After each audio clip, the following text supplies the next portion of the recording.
I just paid off my husband's family's $150,000 debt, and 5 minutes later, he confessed his affair and announced he was moving in with his mistress. But he had no idea what I had planned all along, and what happened next shocked everyone, including me. My name is Sarah, and up until that moment in our kitchen last Tuesday evening, everyone thought I was the perfect wife. Successful marketing executive, beautiful home in the suburbs, always the one picking up the pieces when my husband David's family fell apart financially. Again. The signs had been there for months, maybe even years, but I'd been too busy playing the role of the devoted wife to pay attention. David's late nights at work, the way he'd grab his phone when it buzzed, turning away from me like I was some stranger trying to read over his shoulder. His mother Linda constantly calling with another family emergency that somehow always required my checkbook to solve. It started small. His brother Michael needed $5,000 for car repairs. His sister Jennifer's husband lost his job and needed help with rent. Linda herself had medical bills that insurance wouldn't cover. Each time, David would come to me with those puppy dog eyes and that voice that made me feel guilty for even hesitating. "Sarah, baby, you know I wouldn't ask if it wasn't important. They're family." And every time I'd transfer the money. Not because I was naive or because I didn't notice the pattern. I noticed everything. I'm a marketing executive at a Fortune 500 company. You don't get there by being oblivious to people's motivations. But I also knew something David didn't realize I knew. Every dollar I gave his family was being carefully documented by my lawyer. The final straw came 3 months ago when Linda called crying about losing the family house. The bank was foreclosing, she sobbed into the phone, and they needed $150,000 to save it. David hung up and turned to me with those same pleading eyes, but this time something was different. This time he seemed almost excited about asking. "Sarah, I know it's a lot, but think about it. Once the house is saved, my parents will have security. We can finally start our own family without worrying about supporting them." I looked at my husband of 5 years, this man I'd loved since college, and realized he was lying, not just about the family thing, though we both knew I'd been asking about starting a family for 2 years while he kept finding excuses to wait. No, he was lying about something bigger, and the excitement in his eyes when he mentioned that money told me everything I needed to know. But I smiled and nodded, just like I always did. Of course, honey. Family comes first. The next morning, I called my lawyer. Jennifer Adams had been handling my business contracts for years, but recently she'd expanded into family law. Smart, sharp, and absolutely ruthless when needed. I explained the situation carefully, keeping my voice level and professional. "I want to know my options if I discover financial fraud in my marriage," I said, sitting in her downtown office with all my bank statements spread across her mahogany desk. Jennifer's eyebrows rose slightly, but she didn't ask questions I wasn't ready to answer.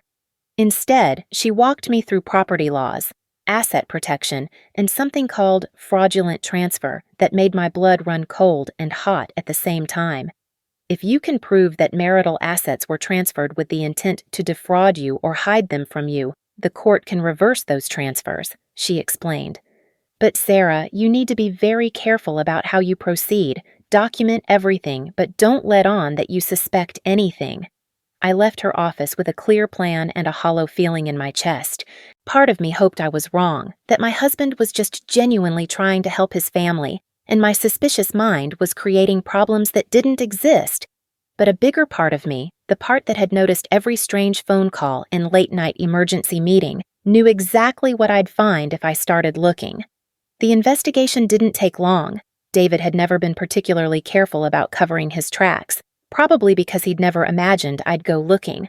The credit card statements showed monthly payments to an apartment across town that definitely wasn't a business expense. The phone records revealed hundreds of texts to a number that belonged to Rebecca Martinez, a woman who worked in his company's accounting department. But the real smoking gun came from his own laptop. David had always been casual about password security, and his browser history told me everything I needed to know. Hotel bookings for 2, restaurant reservations at places we'd never been together, and most damning of all, a saved search for 2-bedroom apartments pet-friendly from just last week. The timeline was becoming clear. David wasn't just having an affair, he was planning to leave me. And judging by the rental applications I found in his email, he was planning to take his parents with him to his new life with Rebecca. The $150,000 I was about to transfer to save his family's house wasn't going to save anything. It was going to fund his escape plan. I should have been devastated. I should have confronted him immediately, thrown his belongings on the lawn, and called a divorce lawyer. Instead, I felt something I hadn't experienced in years. Complete clarity. David had underestimated me in every possible way. He thought I was the dutiful wife who'd keep writing checks without asking questions. He thought I'd be too heartbroken and too shocked to think clearly when he finally revealed his master plan. And most importantly, he thought that by the time I figured out what was happening, it would be too late to do anything about it. He was wrong on all counts. 2 weeks later, I transferred the full $150,000 to Linda's account to save the family house. David was practically glowing with relief and what I now recognized as anticipation. The money cleared on a Monday, and I spent Tuesday at Jennifer's office finalizing the last details of what we'd started calling Project Reset. "Are you absolutely sure about this timing?" Jennifer asked me for the third time that afternoon. "Once this starts, there's no going back." I looked at her across that same mahogany desk, thinking about 5 years of marriage to a man who'd been planning his exit strategy while I paid his bills. I've never been more sure of anything in my life. That evening, David came home from work with an energy I hadn't seen in months. He kept checking his phone and glancing at me with an expression I couldn't quite read. We ate dinner in the kind of comfortable silence that I'd once thought meant we were perfectly in sync, but now recognized as two people living completely separate lives under the same roof. After dinner, he poured himself a glass of the expensive whiskey I'd bought him for our anniversary, the anniversary he'd spent texting Rebecca, though I hadn't known it at the time. He cleared his throat in that way he did when he was about to say something he thought was important. "Sarah, we need to talk." I looked up from loading the dishwasher, arranging my face into the expression of mild curiosity that had served me so well over the past few months. "Sure, honey, what's on your mind?" He set his glass down and ran his hands through his hair, a nervous gesture I'd once found endearing. Now it just looked calculated, like he'd practiced this conversation in front of a mirror. "I've been doing a lot of thinking lately, especially after everything with my family and the house, about what I want, about what makes me happy." He paused, clearly expecting some kind of response from me. "Okay," I said simply, continuing to load dishes. "The thing is, Sarah, I don't think we want the same things anymore. I don't think we make each other happy the way we used to." I turned to face him fully, giving him my complete attention. "What are you saying, David?" He took a deep breath, and for a moment I saw something that might have been genuine regret cross his face. But then it was gone, replaced by that same excited energy he'd had when asking for the $150,000. "I'm saying I've met someone else. Someone who gets me, who wants the same kind of life I want. Rebecca and we've been seeing each other for 8 months now, and I think it's time I was honest about that."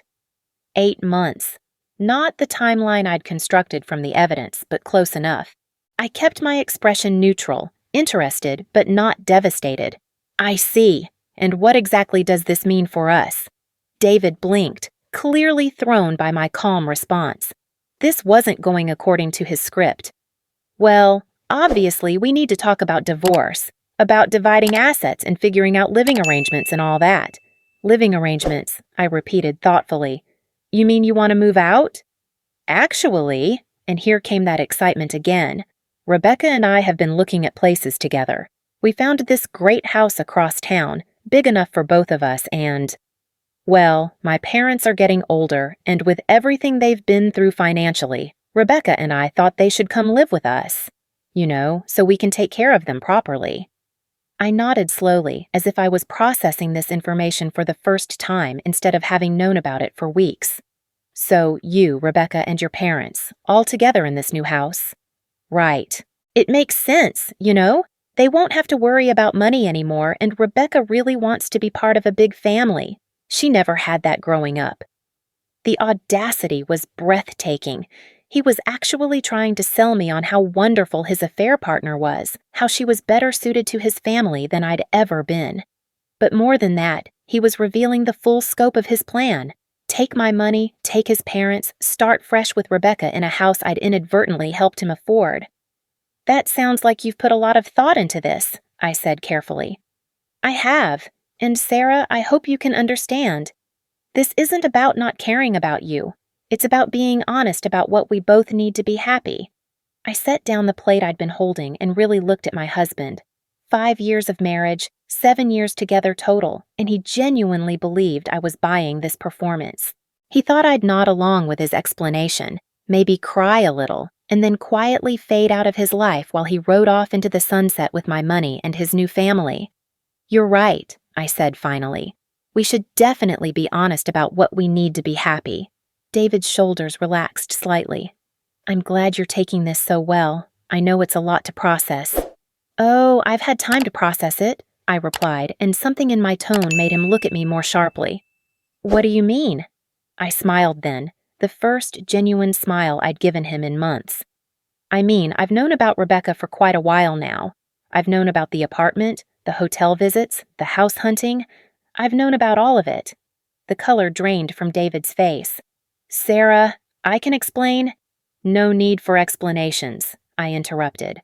"But since we're being honest, let me share something with you. That $150,000 I transferred to save your parents' house, it wasn't a gift. It was a loan, documented and notarized, with very specific terms about repayment and what happens if those terms aren't met." David stared at me like I was speaking a foreign language. "What are you talking about? You said it was to help the family." "I said I was helping the family. I never said it was free money." I leaned against the kitchen counter, feeling more relaxed than I had in months. "And here's the really interesting part. That loan becomes immediately due in full if any member of the family attempts to defraud me or conceal assets during a divorce proceeding." "You can't. That's not." "We're married, Sarah. That money came from our joint account." "Actually, it came from my individual account, the one I've been building with my bonuses and salary increases while you've been planning your exit strategy. But don't worry, I have excellent documentation of every fraudulent transfer you've made over the past 8 months." David was gripping his whiskey glass so tightly I thought it might shatter. "You've been spying on me?" "I've been protecting myself. There's a difference." I walked over to the kitchen table and picked up a folder I'd placed there earlier, when I'd been pretending to sort mail while actually preparing for this exact moment. "Jennifer Adams sends her regards, by the way. She's very excited to represent me in what she's calling the most clear-cut case of marital fraud she's seen in years." I opened the folder and spread the contents across our kitchen table. Bank statements, credit card records, phone bills, hotel receipts, apartment rental applications, and a dozen other documents that painted a very clear picture of David's double life. "So here's what's going to happen," I continued, my voice steady and businesslike. "You're going to call Rebecca right now and tell her that the house you two were planning to move into tomorrow won't be happening. You're going to call your parents and explain that they need to find somewhere else to live, because the house they think is saved is about to be foreclosed on again when I call in that loan, and then you're going to pack whatever personal belongings you can carry and get out of my house." "Your house?" David's voice cracked slightly. "My house. I bought it before we got married, remember? And thanks to the prenup your mother insisted I sign, the one that was supposed to protect your family's assets from me. My premarital property stays mine." David looked around our kitchen like he was seeing it for the first time, and maybe he was. Maybe he'd been so focused on his fantasy future with Rebecca that he'd forgotten the reality of his present situation. "You can't do this," he said finally, but there was no conviction in his voice. "Actually, I can do all of this, and I will." I closed the folder and smiled at him again. "But you're right about one thing, David. We should both be honest about what makes us happy, and what would make me happy right now is for you to get out of my house and take your parents with you." The silence that followed was deafening. David stared at me, his mouth opening and closing like he was trying to find words that didn't exist. I could practically see his mind racing, trying to find some angle, some way to salvage his plan. Finally, he found his voice. What about Rebecca? What about the life we're building together? What about her? I shrugged. I'm sure she'll be thrilled to find out that the man she's been having an affair with is about to lose everything, including the $150,000 that was supposed to fund their new life together. I hear accounting departments love that kind of financial stability. David's phone buzzed then, and he glanced at it automatically. I didn't need to see the screen to know it was probably Rebecca, wondering where he was and when they were supposed to finalize things with their new landlord. You need to answer that, I said conversationally. Tell her there's been a change of plans. David looked at me for a long moment, and I could see him realizing that everything he thought he knew about me, everything he'd counted on, had been wrong. The dutiful wife who wrote checks without question didn't exist. She never had. Instead, he'd been married to someone who'd been 3 steps ahead of him from the moment she'd figured out his game. Someone who'd used his own greed and assumptions against him. Someone who'd just checkmate him using his own playbook. Sarah, he started, but I held up a hand. David, call Rebecca, then call your parents, then start packing. You have until morning to be gone, and that's more generous than you deserve. As my husband of 5 years slowly picked up his phone to destroy the life he'd thought he was building, I realized something that should have been devastating, but instead felt like freedom. I wasn't losing a marriage tonight. I was finally ending one that had been over for months, and for the first time in longer than I could remember, I couldn't wait to see what tomorrow would bring. David stared at his phone for what felt like an eternity before finally pressing Rebecca's contact. I could hear her voice through the speaker, bright and excited, asking if he was ready to pick up the keys to their new place. Rebecca, we need to talk, David said, his voice hollow. There's been a complication. I couldn't make out her exact words, but the tone shifted immediately from excited to concerned. David glanced at me, probably hoping I'd leave the room to give him privacy, but I stayed exactly where I was. This was my kitchen, my house, and I had every right to hear how my husband was going to explain his spectacular failure to his mistress. The thing is, David continued, running his free hand through his hair repeatedly, Sarah knows about us, about everything, and she has some kind of legal claim on the money I got from her for my parents' house. The silence from the phone was deafening. When Rebecca finally spoke, her voice was sharp enough that I could hear every word. What do you mean she has a legal claim? You said that money was yours to use, that she always just gave your family whatever they needed. I thought she did. God, Rebecca, I think she's been planning this whole thing. She has bank records, phone bills. She knows about the apartment we've been looking at. She knows everything. I had to give Rebecca credit. She was quick to grasp the implications. So what you're telling me is that the down payment for our house, the security deposit, all of it, that's money you don't actually have? Not exactly. I mean, the money exists, but it's not yours. Rebecca's laugh was bitter. Jesus, David, do you realize what you've done? I quit my job yesterday. I gave my landlord notice. I've been telling people about our new house, our new life together. And now you're saying it was all built on money that isn't even yours? David looked at me again, and I could see him grasping for something, anything that might salvage this situation. Maybe we can work something out. Maybe Sarah would be willing to— No, I said firmly. I wouldn't. Rebecca must have heard me because her voice got even sharper. Is she right there? You're having this conversation with her listening? Rebecca, please, just let me figure this out. Figure what out, David? That you're a lying, cheating fraud who's been spending another woman's money to finance our relationship? That you made me an accomplice to whatever financial scam you've been running? The line went quiet for a moment, and when Rebecca spoke again, her voice was ice cold. Don't call me again. Don't come to my apartment. Don't contact me at all. And if you try to drag me into whatever legal mess you've created, I'll make sure everyone at the company knows exactly what kind of man you really are. The call ended with a sharp click, and David stared at his phone like it had personally betrayed him, which, in a way, it had. All those text messages and browser searches had been the breadcrumbs that led me to the truth. That went well, I observed. David's face was pale, but I could see anger starting to replace the shock. "You've destroyed everything, Sarah. Everything I was trying to build." "I didn't destroy anything," I replied calmly. "I just refused to fund it." "There's a difference." His phone buzzed again, and this time I could see it was his mother calling. David looked at me with something approaching desperation. "Sarah, please. Don't make me tell them tonight. Give me a few days to figure out how to explain this." "Shh, explain what? That you stole money from your wife to run away with your mistress? That you involved them in financial fraud? That the house they think is saved is about to be foreclosed on again because their son is a liar and a thief?" David flinched at each accusation, but he answered the phone anyway. This conversation was even more painful to watch than the one with Rebecca. "Mom? Yeah, I know you were expecting us tomorrow. No, there's been a change of plans." His voice cracked slightly on the last words.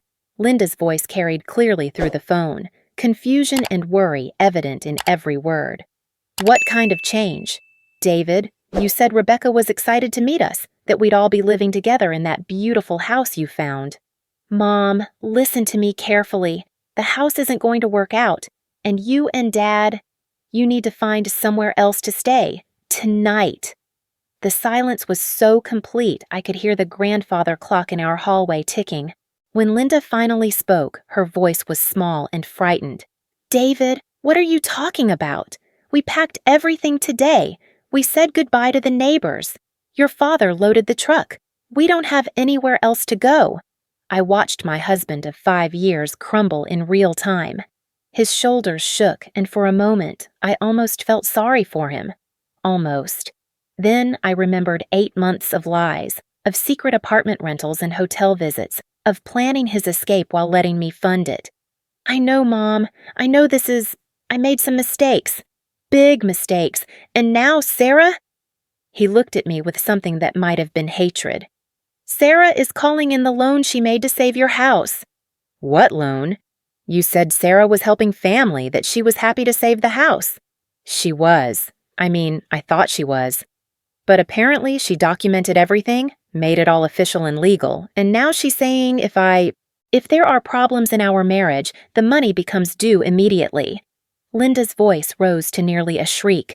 "Problems in your marriage? David Michael Thompson, what problems in your marriage?" And there it was. David was going to have to tell his mother about Rebecca, about the affair, about all of it. I could see him trying to find a way around it, but there wasn't one. The truth was going to come out, all of it, right here in my kitchen while I listened to every devastating word. "Mom, I've been seeing someone else, another woman, for several months now, and we were planning to move in together." The sound that came through the phone wasn't quite a scream and wasn't quite a sob. It was the sound of a woman's world falling apart in real time. When Linda could finally speak again, her voice was barely a whisper. "You've been having an affair? While Sarah was saving our house? While she was helping our family?" "It's complicated, Mom." "It's not complicated." Linda's voice was stronger now, fueled by outrage. "It's simple. You've been cheating on your wife with our money, her money. David, how could you do this to us? How could you do this to her?" I raised my eyebrows at that. I hadn't expected Linda to take my side, but apparently even she had limits when it came to her son's behavior. "Mom, please, just listen." "No, you listen to me. You call Sarah right now and you apologize. You get down on your knees and you beg her forgiveness, and you hope she's a better person than you are, because if I were her, I'd make sure you lost everything." David looked at me again, and I could see a flicker of hope in his eyes. Maybe he thought his mother's reaction would work in his favor, that her outrage on my behalf would somehow make me more sympathetic to their situation. He was wrong. "Mom," I said, speaking directly into the phone, "this is Sarah. I can hear you and I appreciate your support, but the decision has been made. The loan is due in full by Friday, or the house will be foreclosed on. David has until morning to remove himself and his belongings from my home. I'm sorry you and your husband are caught in the middle of this, but your son made these choices." "Sarah, honey, please." Linda's voice was desperate now. We're old. We don't have anywhere to go. Can't we work something out? Can't we pay you back over time? With what money? I asked, not unkindly, but not softly either. The house was underwater when I paid the debt. Your husband is retired, you're on disability, and your son just lost his relationship with the woman who was supposed to help support you all. What exactly would you use to make payments? The silence stretched out until Linda finally spoke again, her voice defeated. You're right. We don't have anything. We never did. We've been living on your generosity for years, and David threw it all away. Mom, don't... David started, but Linda cut him off. No, David. Don't you dare try to defend this. Don't you dare try to make this anyone's fault but your own. She took a shaky breath. Sarah, I don't know what to say to you. I don't know how to apologize for what my son has done. You don't need to apologize for him, I said, but you do need to find somewhere to stay tonight because he won't be living here anymore, and I assume you don't want to sleep in your car. We'll figure something out. Maybe Michael can put us up for a few days until we can find a motel or something. Michael, David's brother, who'd already borrowed money from me twice in the past year and never paid any of it back. The family's financial problems ran deep, and I was beginning to understand that my husband had married me at least partly as a solution to those problems. Good luck, I said, and I meant it. Linda and her husband were victims of David's choices just as much as I was. The call ended, and David slumped against the kitchen counter like all the air had gone out of him. Are you happy now? He asked. You've destroyed my whole family. I haven't destroyed anything, I repeated. I've just stopped subsidizing your destruction of your family. There's a difference. David's anger was building again, the shock and defeat giving way to something uglier. You think you're so smart, don't you? You think you've won some kind of game, but all you've done is prove that you're vindictive and heartless. Vindictive? I laughed, and the sound surprised both of us. David, I just found out my husband of 5 years has been planning to leave me for 8 months, using my money to finance his escape plan, and involving his entire family in the deception. And when he finally got around to telling me about it, he did it 5 minutes after I transferred $150,000 to save his parents' house. If I were vindictive, you'd already be in jail for fraud. You can't prove fraud. We're married. Actually, I can prove fraud. Jennifer's been very thorough about that. The apartment you've been renting with Rebecca? Paid for with funds transferred from our joint account without my knowledge or consent. The hotel visits? Same thing. The deposits you've been making on houses and cars and God knows what else? All documented, all illegal. David's face went white again. You're bluffing. Am I? I walked to the kitchen phone and picked up the receiver. Should I call Jennifer right now and ask her to explain the criminal penalties for financial fraud in a marriage? Or would you prefer to call the district attorney's office yourself? Sarah, wait. No, David, I'm done waiting. I'm done being patient while you figure out how to screw me over more efficiently. I'm done pretending this marriage was ever real for you. I set the phone down but kept my hand on it. You have 2 choices. You can pack your things and leave quietly, or I can make some phone calls and you can explain your situation to a judge. What's it going to be? David looked around our kitchen one more time, taking in the granite countertops I'd paid for, the stainless steel appliances I'd bought, the breakfast nook where we'd eaten thousands of meals together while he planned his exit strategy. Fine, he said finally. I'll pack. But this isn't over, Sarah. You can't just throw away 5 years of marriage like this. I'm not throwing away 5 years of marriage, I replied. You already did that when you started planning your new life with Rebecca. I'm just refusing to pay for the privilege of being discarded. David headed toward the stairs, then turned back. What about everything we built together? What about the life we had? I looked at him. This man I'd loved enough to marry. This person I'd trusted with my heart and my bank account and my future.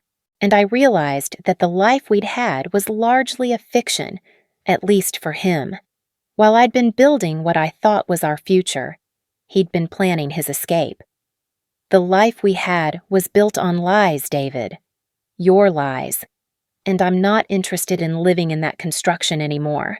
He nodded slowly, like he was finally beginning to understand the scope of what he'd lost.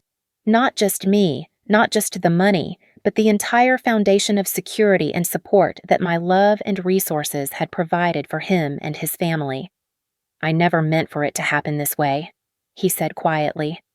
"I know," I replied, and for the first time that evening, my voice was gentle.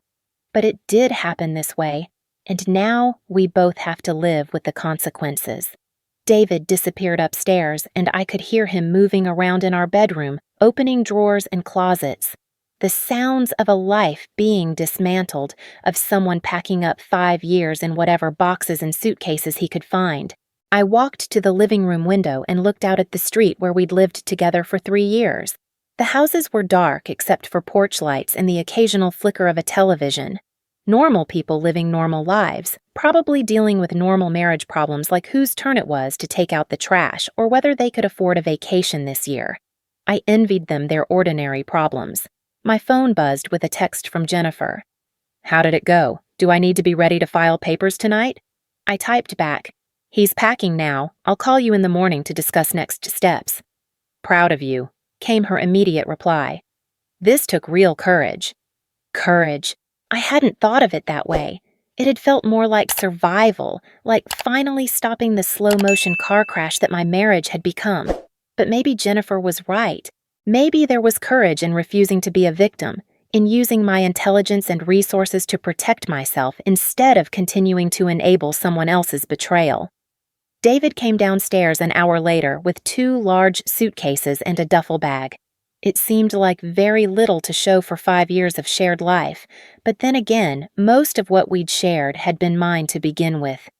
"I'll be staying at a hotel tonight," he said, not quite meeting my eyes. "I'll need to come back for more things later." "Call first," I said, "and bring Jennifer with you if you want to discuss property division or anything legal." He nodded and headed toward the front door, then stopped. "Sarah, for what it's worth, I really did love you. Maybe not the way you deserved, but I did love you." I considered that statement, turning it over in my mind like a puzzle piece that didn't quite fit anywhere. "I believe you did, David, in your way. But love without respect, without honesty, without commitment. That's not really love at all, is it? That's just convenience with feelings attached." David opened his mouth like he wanted to argue, then closed it again. What was there to say? He'd proven my point with 8 months of lies and deception. "Goodbye, Sarah," he said finally. "Goodbye, David." The door closed behind him with a soft click, and I was alone in my house for the first time in 5 years. The silence felt enormous, but not empty. It felt full of possibility, of space for me to figure out who I was when I wasn't busy being the wife of a man who was planning to leave me. I walked through the rooms slowly, seeing them with new eyes. This was my space now, entirely mine. I could rearrange the furniture, change the paint colors, get a cat if I wanted to. I could eat ice cream for dinner and watch whatever I wanted on television and never again have to factor someone else's secret agenda into my decision-making. The freedom was terrifying and exhilarating in equal measure. My phone rang, and I saw it was my sister calling from Seattle. Emily was 2 years older than me and had an uncanny ability to call at exactly the moments when I needed to talk to someone who loved me unconditionally. "Hey, Em," I said, settling onto the couch that was now entirely mine. "Hey yourself, how are things? You sound different." I laughed, surprising myself. Things are completely upended, but probably in a good way. David and I are getting divorced. "What? Sarah, what happened? Are you okay?" And so I told her everything. About the affair, about the money, about the confrontation in the kitchen just hours earlier. Emily listened without interrupting, occasionally making small sounds of outrage or disbelief, but mostly just letting me talk. "So, let me get this straight," she said when I was finished. "He was planning to leave you, take his parents with him, and use your money to set up house with his mistress? That's the size of it." "And you figured it out and turned the tables on him completely?" "With excellent legal advice, yes." Emily was quiet for a moment.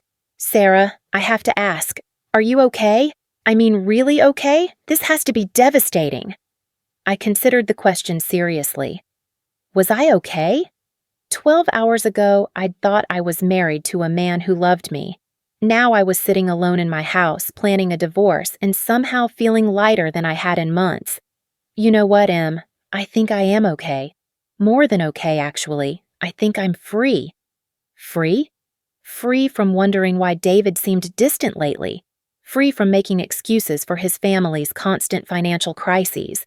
Free from feeling like I was the only one invested in our marriage. Free from subsidizing my own betrayal. Emily laughed, and it was the sound of someone who understood exactly what I meant. You know what this calls for? What? Ice cream for dinner and the worst romantic comedy we can find on Netflix. I'm hanging up right now and ordering you every flavor Ben & Jerry's makes. You're in Seattle, Em. They have DoorDash in your city, trust me. I'm taking care of this. You just sit there and start processing the fact that you're about to be a very wealthy, very smart, very single woman with excellent legal representation and a sister who thinks you're a complete badass. After Emily hung up, I sat in my living room and tried to imagine what my life would look like a year from now. No more checking with someone else before making plans. No more managing someone else's family's financial emergencies. No more walking on eggshells around someone who was planning to leave me anyway. The doorbell rang, and I found a DoorDash driver with 3 bags of ice cream and a note from Emily. For the woman who played chess while everyone else was playing checkers. Love you. I carried the ice cream to my kitchen, and opened a pint of Cherry Garcia. The same kitchen where just a few hours earlier my husband had confessed his affair and expected me to fall apart. Instead, I'd taken my life back, and as I sat there eating ice cream and planning my future, I realized something that should have been sad, but instead felt like the most hopeful thought I'd had in years. Tomorrow morning, for the first time in 5 years, I was going to wake up in a house where no one was lying to me. It was going to be a beautiful day.